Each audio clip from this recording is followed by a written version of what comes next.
Doctor Jagdish चंद्र बसु के बचपन की एक छोटी सी घटना है।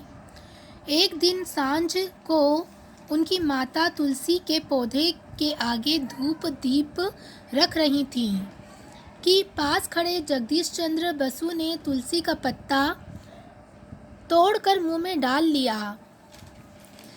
जब वो छोटे थे तो एक घटना हमें बताई जा रही है कि शाम के वक्त तुलसी के पौधे के पास उनकी मम्मी धूप दिया मीन्स दिया जलाकर रख रही थी। तो जगदीश चंद्र बसु भी मम्मी के साथ ही खड़े थे। तो उन्होंने क्या किया, सूरज डूबने के बाद शाम के समय तुलसी के पौधे में से एक पत्ता तोड़कर अपने मुंह में डाल लिया। इस पर माँ ने बेटे को समझाते हुए कहा, बेटा, सूर्य छिप जाने के बाद किसी भी पौधे का पत्ता नहीं तोड़ना चाहिए। तब उनकी मम्मी ने उनकी इस हरकत पर क्या समझाया कि बेटा, सूरज डूबने के बाद किसी भी पौधे का पत्ता नहीं तोड़ना चाहिए। क्यों नहीं तोड़ना चाहिए माँ?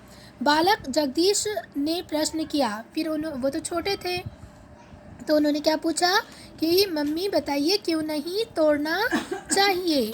इसलिए कि पौधे सोए होते हैं, माँ ने समझाया। तो उनकी मम्मी ने क्या बताया कि शाम के वक्त पौधे सो जाते हैं, इसलिए उनको सताना नहीं चाहिए, उनके पत्ते को तोड़ना नहीं चाहिए।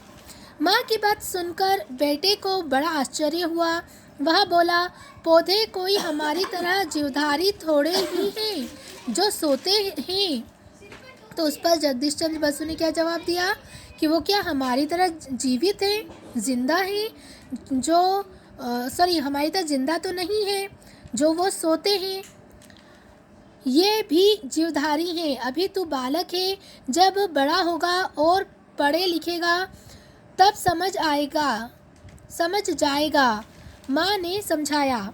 अब उनकी मम्मी ने उनको क्या समझाया कि अभी तुम छोटे हो, इसलिए तुमको नहीं पता कि पेड़ पौधे भी क्या हैं, जीवधारी हैं, जीवित हैं। जिस तरह हम जिंदा हैं उसी तरह पेड़ पौधों में भी जान है। जब तुम बड़े होगे, पढ़ लिख लोगे तो तुमको समझ आएगा कि पेड़ पौधों में भी जीवन होता है।